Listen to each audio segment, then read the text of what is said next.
Praise lord. ప్రభువైన యేసు నామములో అందరికి వందనములు. ఈ దినము దేవుని వాక్యంలో నుంచి రోమీయులకు రాసిన పత్రిక 2వ అధ్యాయము 13వ వచనం. ధర్మశాస్త్రము వినువారు దేవుని దృష్టికి నీతిమంతులు కారు గాని ధర్మశాస్త్రమును అనుసరించి ప్రవర్తించువారే నీతిమంతులుగా ఎంచబడుదురు. ప్రియమైన వాళ్ళారా, అపోస్తులైన పౌలు ఎంతో ఘనమైన రీతిలో ఒక కొత్త మాట మన జీవితాలకు వినిపిస్తున్నాడు. ఏమనంటే, ధర్మశాస్త్రము వినువారు నీతిమంతులుగా తీర్చబడరు, దాని ప్రకారం ప్రవర్తించేవారే నీతిమంతులుగా. మనం చాలాసార్లు ఈ అల్పకాల యాత్రలో మాకు వాక్యం బాగా తెలుసు అని ఎన్నో రోజులు బాప్తిసం తీసుకున్న వాళ్ళు చెప్తుంటారు. మాకు వాక్యం బాగా తెలుసు అంటారు. మేము ఎంతో పరిచర్య చేసినామని చెప్తారు, ఎంతో సువార్త చేసినామని చెప్తారు, ఎన్నో మందిరాలు కట్టించినామని చెప్తారు. కానీ వారితో సహవాసం చేసినప్పుడు కొన్ని లోపాలు, కొన్ని లోటులు, కొన్ని పాటలు కనబడుతుంటాయి.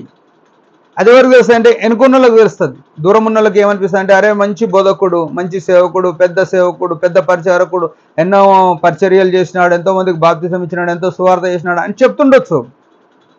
అదంతా నిజమే అయి ఉండొచ్చు, దాంట్లో కూడా తప్పలేదు. కానీ ప్రభునందు ప్రియమైన వాళ్ళారా, వాక్య ప్రకారము మనం ప్రవర్తించకుండా వాక్యం ఎంత చెప్తే ఏం లాభం? వాక్య ప్రకారం మన జీవితం లేకుండా మనం ఎంత బోధిస్తే ఏం లాభం?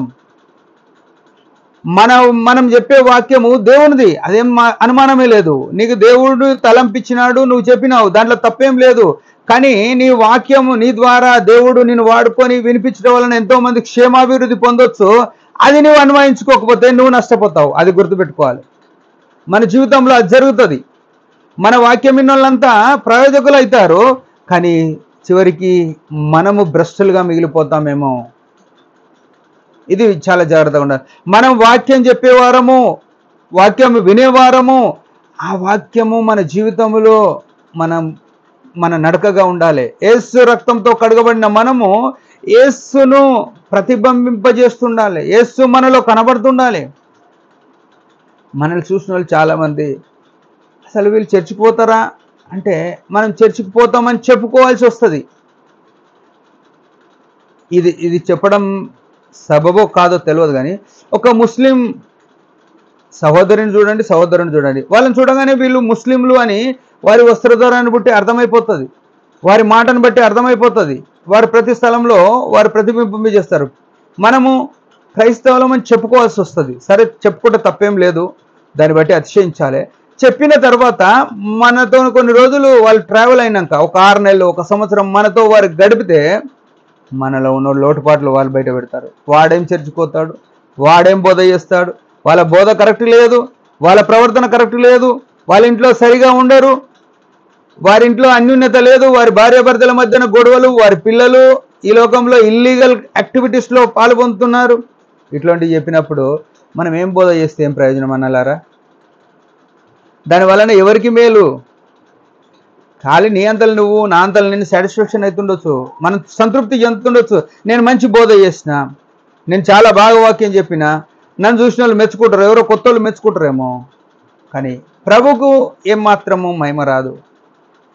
తద్వారా ప్రభుకు మహిమ రాదు. తర్వాత మన జీవితంలో మనమే స్థాయిలోకి వెళ్తామంటే, వాక్య ప్రకారం జీవించకపోతే భ్రష్టత్వంలో మనం ఉంటాం.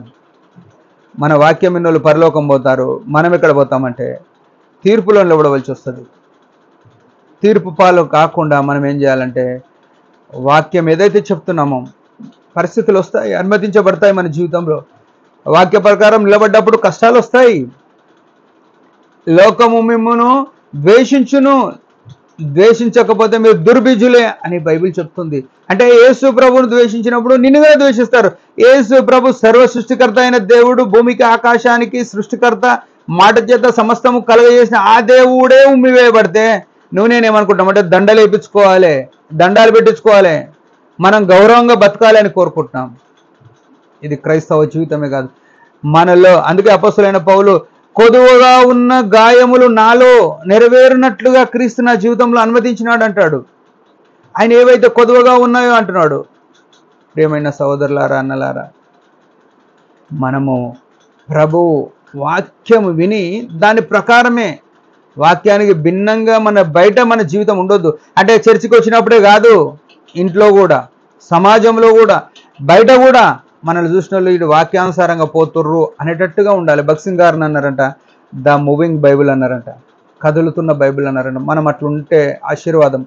అట్లుండినట్లు ప్రభు మనకు సాయం చేయను గాక. చిన్న ప్రార్థన. పరమ తండ్రి యేసు ప్రభు నామములో వందనాలు. ఉదయకాలం మాకు ఇచ్చిన ఆయుష్ని బట్టి స్తుతిస్తున్నాం. మేము వాక్యానుసారంగా జీవించడానికి సహాయపడమని యేసు నామములో ప్రార్థిస్తున్నాం తండ్రి. ఆమేన్.